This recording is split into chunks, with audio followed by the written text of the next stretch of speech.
Welcome to the Campus Outreach Staffcast, a podcast produced by CO staff for CO staff. I am your host, John Elam, and with me is the Campus Outreach Serve Executive Director, Kent Bailey. How you doing today, Kent? Good, John. Thanks. Glad to be here and hope you're doing well. Yeah, doing well.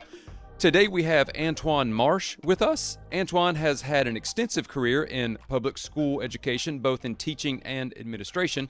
But Kent, would you please give a proper introduction to the podcast listeners, please? Well, if you know Antjuan well, as I do, I don't know that you can give a proper introduction.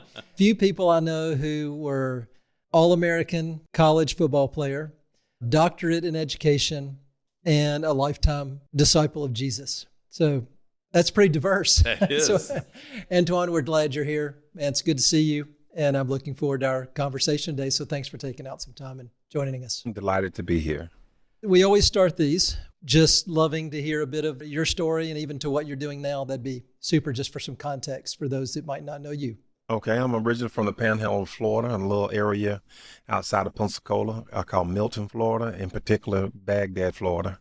Grew up there and had a wonderful time growing up there, and left the state for Troy University, and was at Troy, and that's when I really surrendered my life to Christ and got involved in ministry, but also pursued degrees in education, also involved in the athletic program there at Troy, and eventually ended up in Jefferson County and worked in Jefferson County for a number of years as a teacher, and also as a coach for a little while, and then that moved into administration, became an assistant principal at the same school. At the time, that school was a K-12, became a 6-12, and then a 9-12, and eventually I left there for a principalship in Jefferson County as well.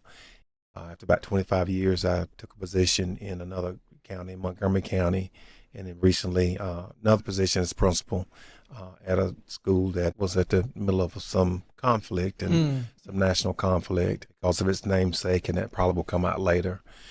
And then most recently, curriculum and instruction director for Doggett County Schools for the 7th through 12th grade, secondary schools. What a career. And I'm just reminded as we're here together that you and I have an unusual start to our story. Yes. And so I want you to tell your version of meeting me, and I'm going to tell my version of meeting you. So. Okay. This is going to be good. All right. So I went to Troy University on a football scholarship, also a leadership scholarship. I got involved in SGA, and those two things were very instrumental in calming me down and getting me involved. And it landed me at Troy. And the football players arrived at Troy prior to all the other students. So we did what historically is known as 2-a-days, and sometimes 3 days, and sometimes 3.5 days. So they're not allowed to do that anymore. But in between some of the practice sessions, those first couple of weeks, there was a football player had a broke leg, and we were in the dorms. And this young guy that I assume was from one of the local schools there in Troy was walking by, and he asked him, he called him by name. He says, "How's your leg doing?" And I said loudly, "It's not going to do any better until you pray and believe." And I was just selling wolf tickets. I wasn't a believer, but I had a lot of, I would say things like that out in the blue and or out loud from people. And a few moments later, this young guy came by and said, "I heard what you said," and started a conversation with me. And proceeded to start sharing the gospel and introduce himself and those kind of things. And wasn't intense, but it was a nice conversation. But I come to find out it wasn't a high schooler. It was the campus director of campus outreach by the name of Kent Bailey. So I said I put my foot in my mouth, or I either opened the door one for visitors. So I guess Kent was telling people about me, and eventually people started coming by and anyway. I met Antjuan, in the dorm, just as he's describing. But he was explaining, he was on the football team.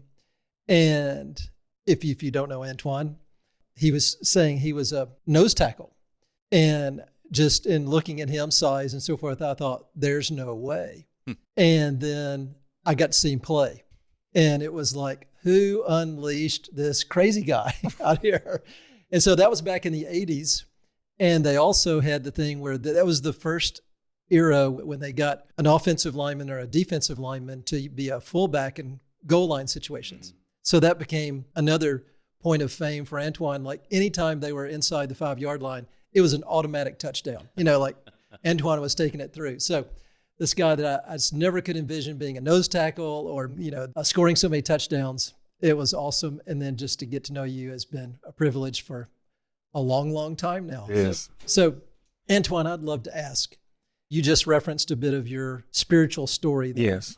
But at some point in there, yes, accepting Christ, but you said and somehow made a decision to say, I want to walk with God for a lifetime, which you've done. So kind of walk us through, what was that from your conversion to, no, I really want to walk with God for a lifetime. I want to be a laborer for a lifetime. What influenced you? How did God work in your life?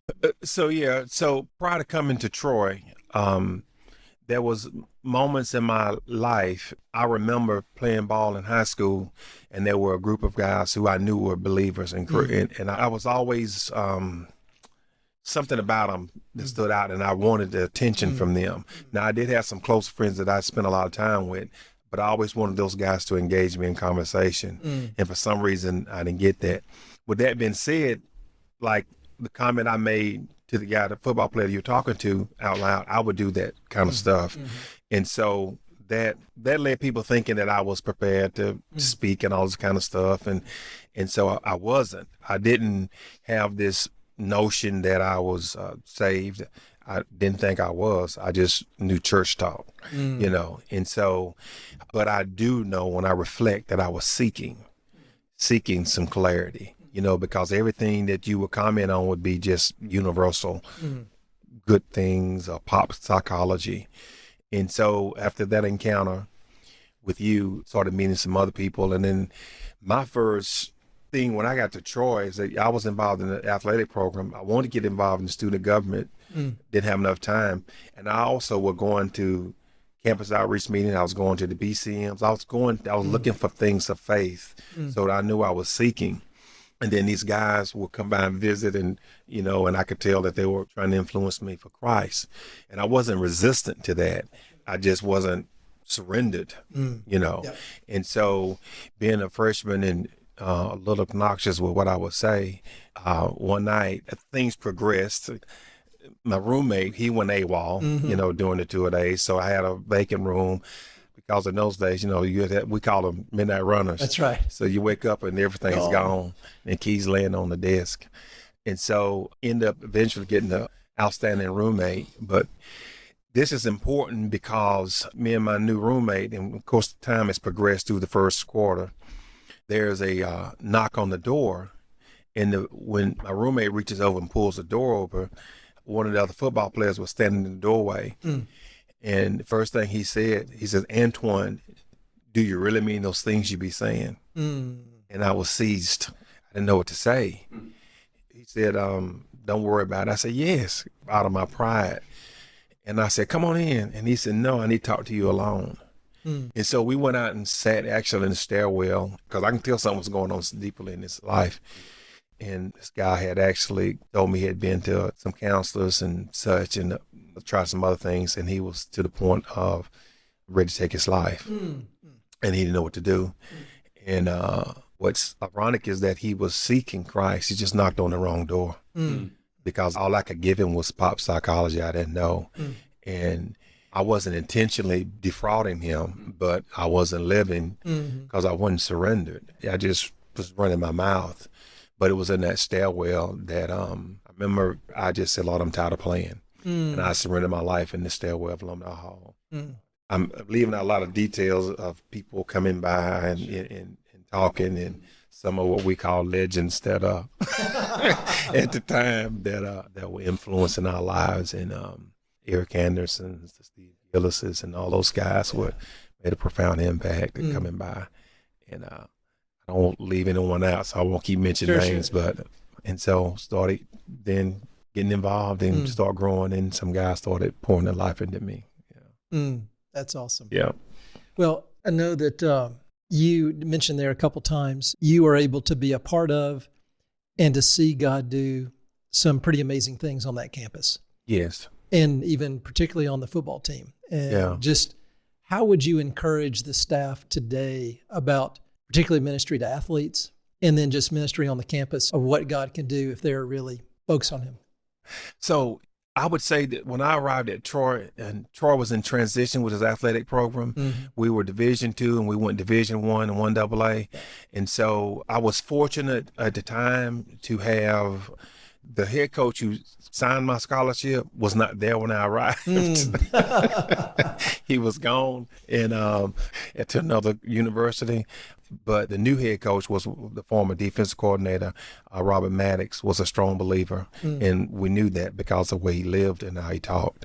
And we also had coordinators who were strong believers. And so they were Johnny Williams and Willie Slater. And they were very encouraging to us. And so eventually in those transitional periods with new university leadership, and then that's when Larry Blakeney came to Troy. And during that transition, athletically, I've been involved in campus outreach, some other ministries. And then I saw a need to actually intentionally reach out to athletes. And so we explored bringing in Fellowship of Christian Athletes. But prior to that, when they made the transition, some of these guys lost scholarships because of eligibility reasons. But it seemed like all of them left me. All the believers that were on the team, all the professing believers were graduating or had to transfer or decided they weren't going to do football anymore. And so I'm sitting on this football team like these campus outreach folks, one of y'all need to come out here and play ball with me. So I had some fellowship on the team. And so I remember one of the female legends, Audrey Mayer, who's now Audrey Gillis, said, hey, this guy's coming.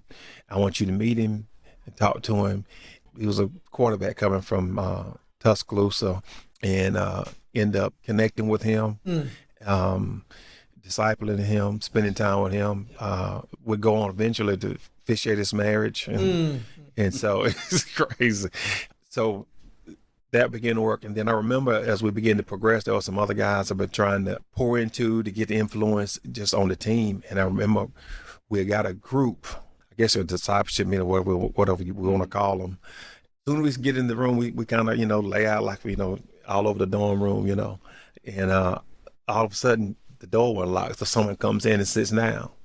And I was like, and all these football players, I'm like, all right, forget this. So I just started sharing the gospel.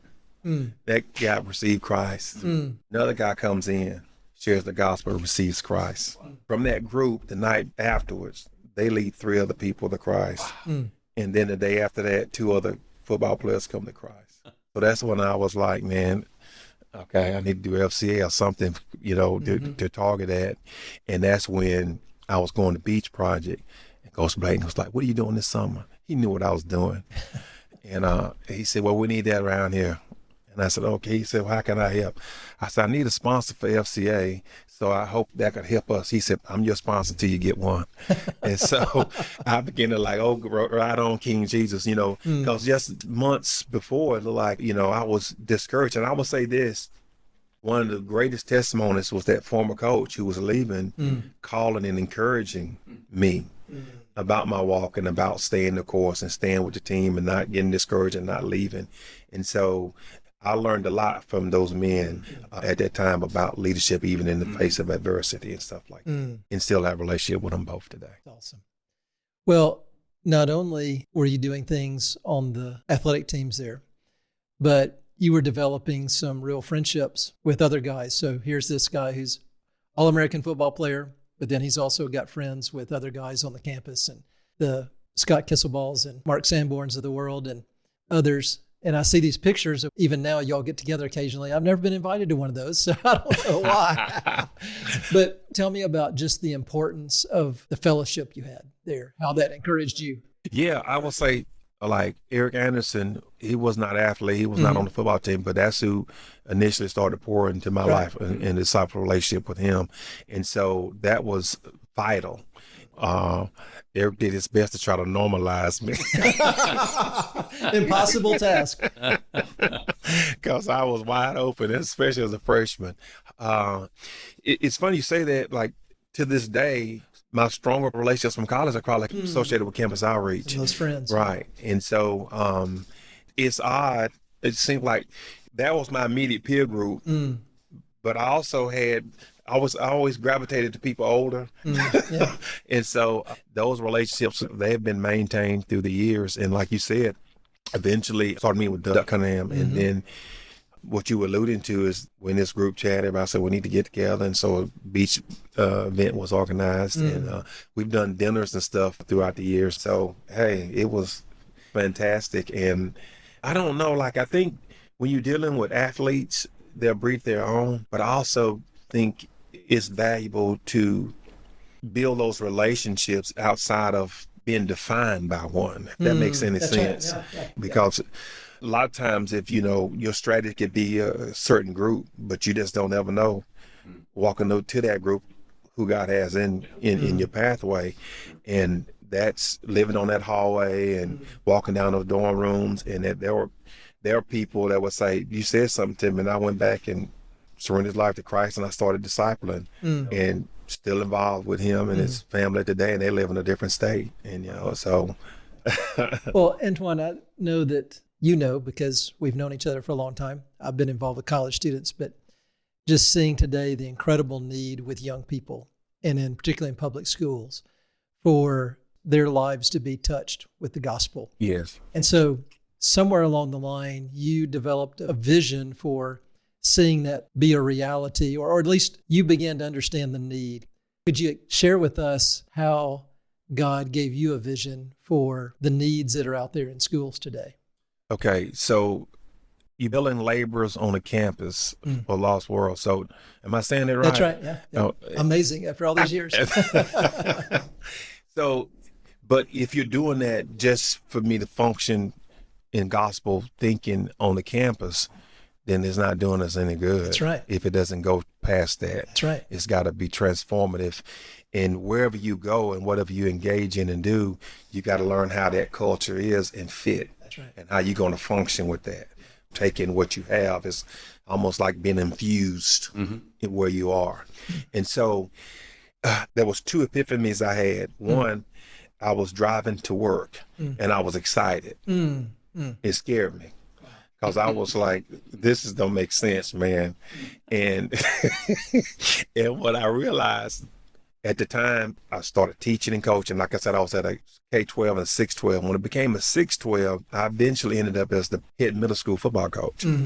Don't get that twisted. I'm not no X and O's type guy. I'm one of those build relationship with your players and try to get the best out of them, see that potential and try to help them maximize it. And so I say all that to say, when I was driving, it got me that I was excited because I was seeing faces of people I was building a relationship with. Wow, yeah. And so when I saw that, at the same time, I'm struggling with going into full-time ministry to preach and those kind of things. And coming from my background, they sometimes don't know how that fit. But God began to show me the value of being where I was at that moment. That's right. And how to use that to engage that culture, that moment, that place, those people with the gospel. That's all. It transformed me. Now, I did and still will do youth retreats, camps, revivals, supply preaching, all that kind of stuff. But nothing was more valuable in being where they were. And so began to understand that, okay, this group's go to that church, this group go to that church. I would go to the youth services and stuff. And eventually the fellowship with one of the youth pastors. And so it just kind of developed.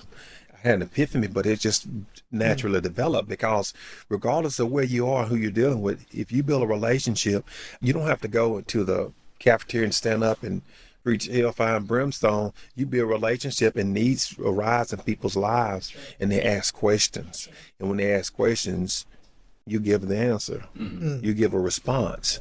Now, being in the public education, I'm not there to stand up there and try to I guess the word's proselytize or convert people. I'm there living my life. That's right. And I'm living it in front of them. And it's not perfect, but when things happen, you respond to that. For example, I would go to Starbucks and I would hang out at the Starbucks and I would drink coffee and read and study, that kind of thing. But then the baristas get to learn. So one of them passes, they call you and say, come up here. So you got to go up there and minister to the store. That's right. Just because you've engaged that culture. and you represent. So it's the same as being in the career world, because this is what I'm gonna say is the teacher is serving, it's a calling. That's right. But our vocation is a calling, regardless, And so, however that means is that you're getting your resources and your things met. Ultimately, you're to represent God. And you have to get over the fact of being perfect. You are feet of clay. So all of my examples, even Paul, all of them have feet of clay. So there's something wrong with all of them. So sometimes we get caught up in that and say, well, I did this wrong, I did that wrong, I never will be that. No, just move on. And it's not you, it's the word of God that doesn't return void. It's the Holy Spirit that's working in their lives. God just had you at the right moment, at the right place, at the right time. If I think about it properly, Acts 3, is Peter and John are going into the temple court, and they're at the beautiful gate. And this revolutionized my mind, but it didn't come to life until an encounter at another Starbucks. And so my theme gonna be coffee shops in a minute. Peter and John are walking through the gate, and this guy's begging. If this guy's standing there begging, this is hundreds of thousands of people going through this gate. So he's not a dumb guy. He's making money at that gate. But Peter and John said, look at us. Isn't that awesome? Peter and John said, hey, look over here, look over here. And most people don't want to make eye contact. If I don't want to spend money on them Girl Scout cookies, I'm not going to make eye contact with the girls at Walmart. I'm going to keep walking. And so he looks at them and expects to get something. And Peter said, I don't have silver and gold, but what I have in the name of Jesus Christ of Nazareth. You can encounter 1,000 people a day, 100 people a day. But in that moment, that became an authentic act of engagement. And God took it and did something marvelous. Because what ends up happening is Peter and John grabs this guy by the right hand. They help him up right where he is. They don't clean him up. They help him up. And they walk through a gate. And this is the awesomeness of being in education. It's taking people into opportunities that they didn't dream possible. Wow. And what I say is because this guy was crippled, he couldn't go through that gate. He only could go up to the gate and beg. He could never go inside the temple court. But these two men who prior to that moment had did what everybody else did, just walked right on by him. Peter and John didn't care about this man until they had been with Jesus. And it changed their perspective. Right. And so they took this man and they walked him. Now he ends up becoming a believer, but he walks through that gate and he walks into a world of opportunity, of education, of government, of religion, and of economics, and also of social, because people hung out there. Even the new believers hung out there. Right. So now he's going to a place where he's never been before. And how marvelous it is for people who know Christ to help people go into places where they're receiving eternal life, but also abundant life on planet Earth. They're not living in those things. And that's the thing about being in public education. I'm helping people with abundant life. And if you're real with people where they are, they'll let you speak about eternity. If that makes sense. Absolutely. Yeah. And so, It's awesome. so they walk through this gate, and then all of a sudden they run up to him, and Peter looks at them, and they started sharing the gospel. That's right. And they gave him an opportunity to repent. And these guys repented, at least 5,000, we know, in verse 4:4. And the next thing we know, Peter and John are in jail. I carry on with this story because what I want us to see is that even in the court, Peter and John shared the gospel. I always get to the gospel. And then while they're standing there, they say, well, these are ignorant people, but we took note they had been with Jesus, which is why Peter and John are now willing to engage them. But also the guy that was healed was standing there the next day. If you go back to what we read earlier, he walked through the gate holding on to Peter and John. What a beautiful picture of discipleship. Right. I want to hear his story Right. because it was so impactful that the next day after these guys was arrested, he didn't run away. That's right. He showed up standing right there. And it gets me chills when I'm trying to figure out how I make sense. You can speak something, preach something, it don't make sense. Then I get a message that a former student had passed away. It was one of my students. And the parent requested for a memorial at the football field. So at the time, I had become the assistant principal. And so I contacted the coach. And coach said, yeah, we're fine Sunday. Nothing's going on. But he didn't play football here. And it dawned on me, what? It doesn't make sense. And then sitting in that coffee shop, this verse came alive, and God says, no, he didn't play football there because he didn't graduate from there, went somewhere else. But when he was in 7th and 8th grade, he was with you there. Wow. I coached him in middle school there. So it wasn't about just that place, but it's about the people in the season of time at those places. Of all the places that mom could have took to memorialize her son, she reached back to his 7th grade teacher, his 8th grade football coach, and said, will you do this at a place where I know he had peace? And that's when it dawned on me that of all the millions, 100,000 people you encounter in your life, God's going to give you authentic acts of engagement, and you just don't know what he's going to do with them and what the word is going to return to you. Well, Antjuan, there probably, in my view, would be almost no more difficult place to live out your faith than in the public schools as you've done. And that's why you've been a hero to me from the first days I met you when you were playing football all the way till today. And so you're on this podcast talking to staff who are discipling students on the campus today. Some of them would be education majors. Yes. But then lots of them have other majors. Right. If you just summarized and said, I've been walking in one of the most challenging places to walk with God and be that salt and light, as you talked about, what advice, what coaching would you give the staff in terms of helping their students see the opportunity they're going to have past the campus in whatever career field they're in, be it education, be it whatever? Yeah, as you're spending time and pouring your life and your energy and all this into the students on those campuses, you are actually pouring your life into people who are going to be all over the world and going to be in all different types of professions. And end of the day, you're not preparing them to do college well. You're preparing them to do life well. And you're preparing them to take the message of the gospel with them in that capacity. And how to do that, one, to grow spiritually.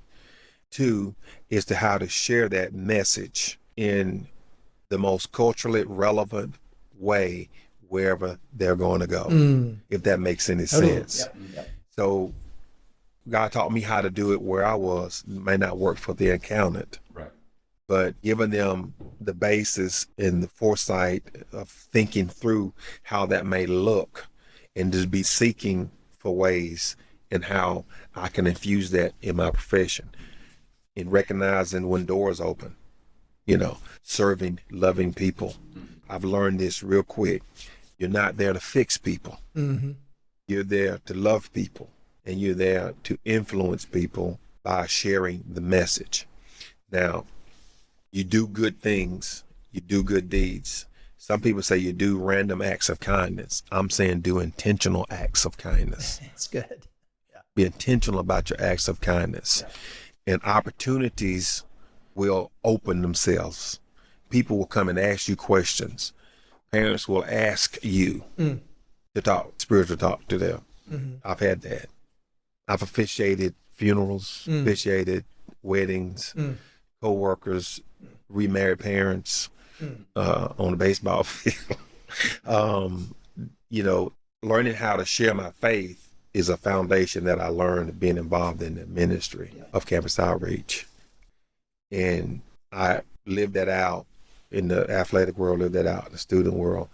And you live that out in your professional world. You live that out in your personal world. And again, nobody's perfect. Not looking for that. And I say that because a lot of times that stops us when you make a mistake. My last 30 years hadn't been perfect. But at the end of the day, the goal is still to see people come to know Christ. See what that does for their lives here. And because we know it does for their lives for eternity. This has been just part one of our conversation. Stay tuned and catch part two in the next week. Make sure to subscribe to the show on your favorite podcasting service to get each new upcoming episode.